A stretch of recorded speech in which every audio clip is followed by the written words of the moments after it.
No, not that one. I always use it from my command line, so I thought it's somewhere installed. I think I know where it is. Just give me a minute. Okay, I know it's not installed in this system in that particular manner. So let me. But you can just follow those instructions, and let me just show you how exactly a result will look like. I thought it was installed here and that.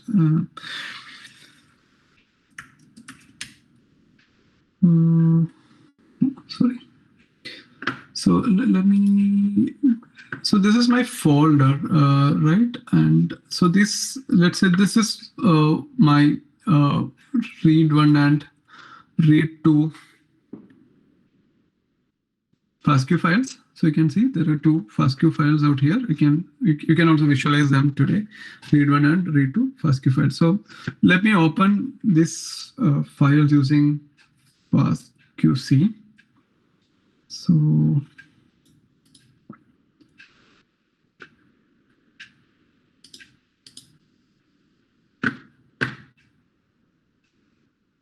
here I'm using a command line, but you can just directly, once you install it, just directly click it and select a new file and just load those files. Okay, that's it. Just like you open any other file, you can go to the software and open a new file. Just select that FastQ files out here. So whenever, if I'm to do this in the command line, this is how I do it. I just type FastQC and I just put the name of the sample. So here, in my case, let's say my sample is read one.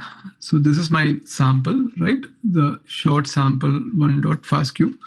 So I just click it. It says that the analysis is complete, and the result will look something like this. Let me just show you here. So this is a result. So the result will be again in an HTML file. So this HTML file can be opened with any of your web browsers, and it will look like this. So this is the information that you get from FastQC. Now, first thing that you should have a look at it is here. So I can see what is a, let me zoom it again for you. So I can see the number of total sequences in this case, because I've actually cut down the number of files. So the number of total sequences is only 7,500 because I have shortened the files. And the total number of bases are also here, 1 MB, which means it is 1 into 10 raised to 6, right? That many bases are there. You can also see what is the sequence length. So it is 50 to 150. That is the entire sequence length out there. And this is a GC content. For comparison, let me also show you how exactly the FastQC results will look like for something like a whole genome.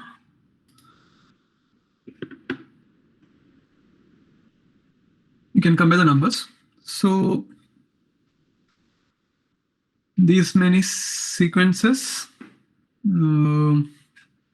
pretty large number. These many bases, 52 GB bases, and you can see the read length. In Illumina, it is up to 150. Percentage GC content. For human genome, the GC content is close to 40%. This is the whole genome sequencing. So that is why you get that particular value. In this case, because I have actually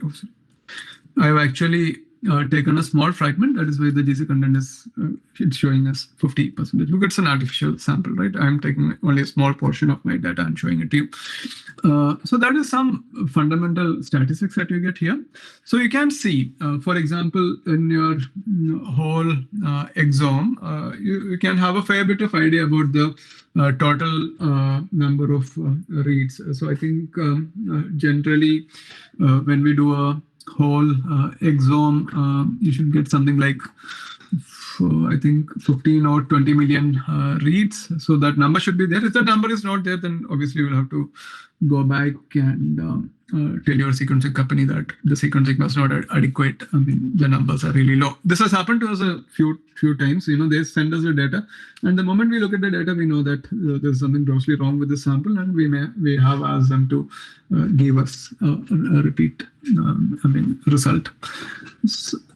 Now, if I'm showing you the next thing, now this is a very familiar terminology now, right? I'm showing you the sequence quality across the 150 nucleotides in each of those reads on an average, how exactly that quality of the sequence is looking like. Can you tell me what is there in the y-axis? The x-axis is pretty clear. That's a position in the read. What could be there on the y-axis? What parameter will be there if I'm looking at quality? Phred score. That is the Phred score. So you can see that here in FastQC you also have regions. So you have a green, yellow, and red region. If something is red, it means that the quality is really bad because the Phred score is less than 20. This is okay, and anything that is green means you are safe. I can give you a comparison from the other sample. So actually, what you are actually seeing here, these lines, right? It is actually a mean score and a standard deviation. So you have a mean and a standard deviation here, something like this. This is how the scores are, right? So here you can see how exactly it is distributed, and you have even some regions that are really slightly going towards the low quality, also towards the end of it. Right. So that is how it goes. So this is about the Phred score. And the next thing that you see out there is the per tile sequence quality. So remember in that header, I showed you which tile it came from. Yeah. Right? When you're looking at this header, so one of these information, it will tell you about the position and the tile and all those things. So that information is used to plot the quality from that Illumina flow cell or from that tile in that Illumina, how exactly that tile is looking like. This is important because I can straight away show you a bad quality data. Let me see if I have something here. Per sequence. Oh, here we don't have that per tile information. Okay, let me show it to you from this website only. So here you have an example of a bad Illumina data. Just explore this website. This is a good website, and I mean it has all the information. Okay, can you see here? So blue means good quality. Anything that is red out here, it means it's a bad quality. It means that there are some regions in that particular flow cell or particular tile where the reads that are arising from that particular region are going to be of bad quality. This usually happens, in the process of sequencing. Imagine there was an air bubble in that flow cell in that particular region, or there was a smudge on the flow cell. It was not clean, or something. I mean, some issues in that, or during manufacturing there was some issue in that particular region. So this is basically, you can have a look at it like this also. It means that there is something wrong with that particular flow cell when the quality is bad. And you can see the quality of the reads also in general. It is going into the bad region out here, right? The next thing, again, it's a slightly different representation of this one again. So what is the average quality score that you see. Again, it's the Phred score. So it will again tell you, again, let me show it to you here. It will again tell you the number of reads with a particular Phred score. So here I can see, I mean, most of it, everything is starting from, let's say 27 or 28 is a Phred score, and then it is increasing and it is peaking. The average is 36 for the Phred score here, right? So I get that information also, and I also get something like a per base sequence content. So A, T, and G, and C. Let me again show it to you in the human genome, the actual full human genome. So, you know, this is how it looks like, A, T, G, and C. I mean, in the human genome, I told you, so across the regions, we should see a near normal or near equal distribution of these values. When you do a whole exome, you might not get such a smooth curve because of some region biases and everything. But what should you be really worried about it is, especially when it comes to the starting or the ending position, when you're actually seeing a drastic differences, something like this, it could be because of some leftover adapters or primers or something like that. That could lead to, because, you know, I mean, those adapters, they have the similar sequence, right? So it will take this and it will definitely give a bias. So by looking at it, we can have a look at those things. Also, you can look at, you can also have an idea about contamination. Many times what happens is your DNA will get contaminated with some microbial DNA, and your microbial DNA will have a GC content that is different from human DNA. So you can see whether your sample got contaminated with something in that particular process. Yeah, and this one also shows you the distribution, the number of reads, etc.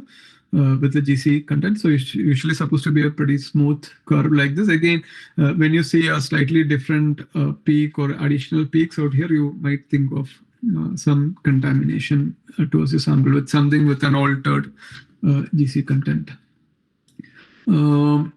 Another thing that you generally see is sequence duplication level. So whenever we actually do a sequencing, sometimes, you know, because of the PCR bias and everything, you might get some duplicate reads.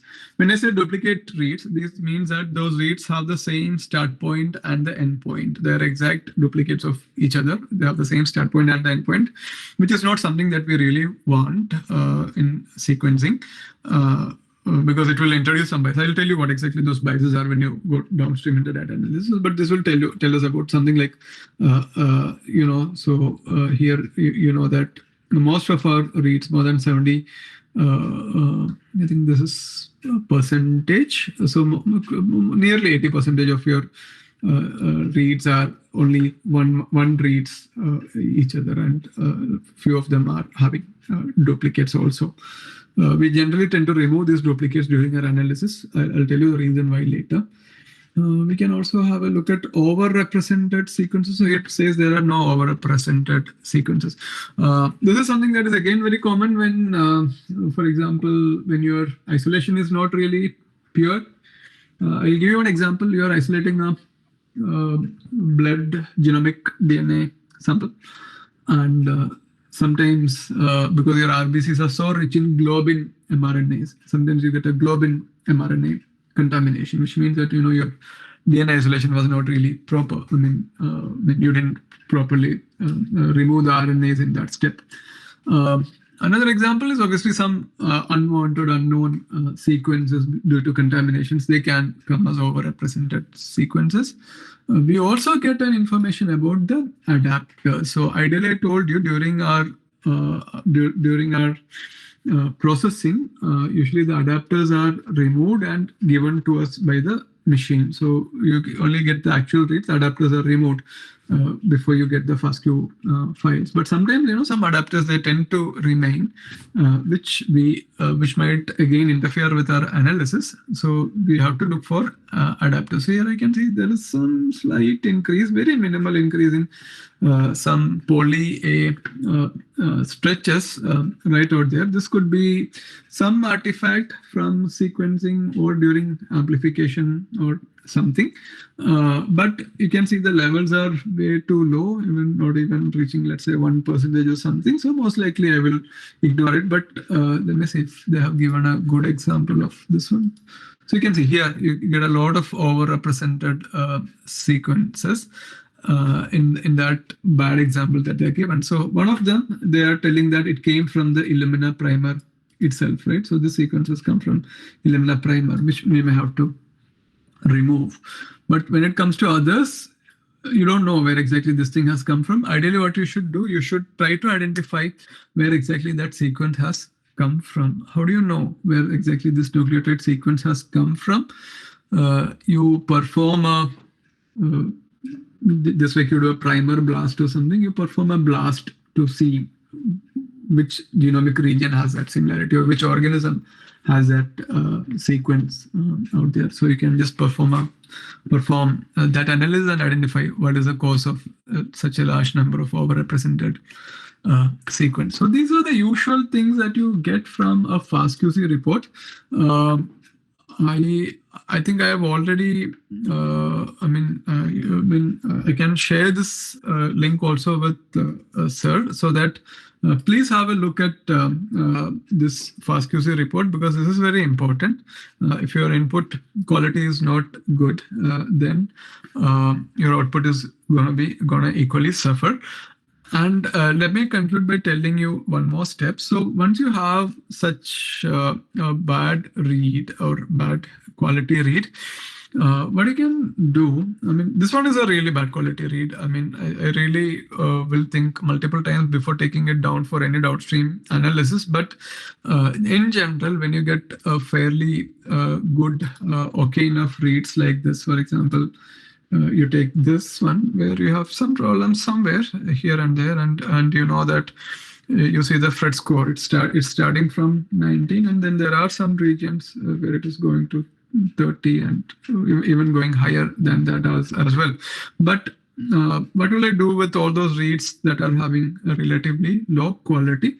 I will have to remove them before subsequent analysis. Also, if I get adapters, I will have to remove the adapters. And this process where I am going to remove the low quality reads and I am going to remove the unwanted content like adapters, etc. In that process, this is known as trimming. So just like I told you, you have quality. For quality, you use FastQC. There are other tools also, but I prefer to use FastQC. The tool which I use for this particular process is called Trimmomatic. The version might have changed. So this tool is known as Trimmomatic. So it's another bioinformatic tool. So it will actually, I can apply some filters, for example, I can select a Phred score cutoff. So it means that it will retain only those reads with a Phred score of more than 30. I can remove the adapters using this code. So this process is called trimming. So I'll explain trimming. I'll show you the command and I'll explain trimming to you tomorrow. And I'll also walk you through the rest of the steps. But because from here on, we are going to work exclusively on the data analysis part. So what exactly we are going to do, once you have seen the quality of the FastQ reads. So one does trimming. And even after trimming, we again do one more round of quality check, because to make sure that your quality, the trimming has been correctly applied, right? So after trimming, you should see only very good quality reads and good quality parameters.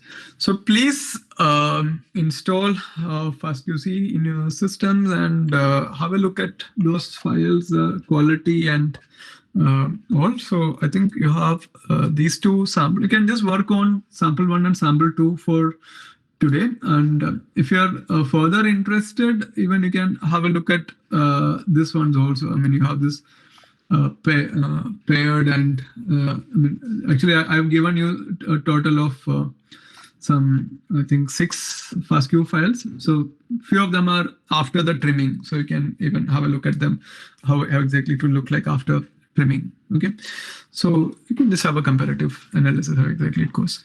And tomorrow I'm gonna cover most of the steps for the rest of the informatic part, at least the fundamentals, because from here on, most of the steps can be done in only in a Linux system till we reach a particular point where again we can open the files in a Windows system.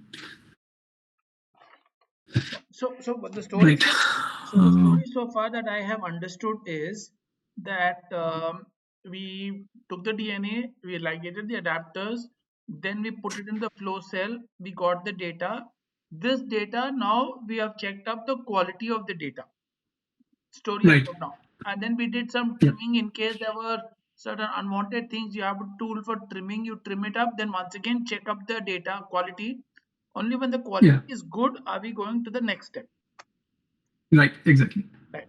And then we talked about the coverage reading 150 bases from the left and 150 bases from the right. That helps us to align it.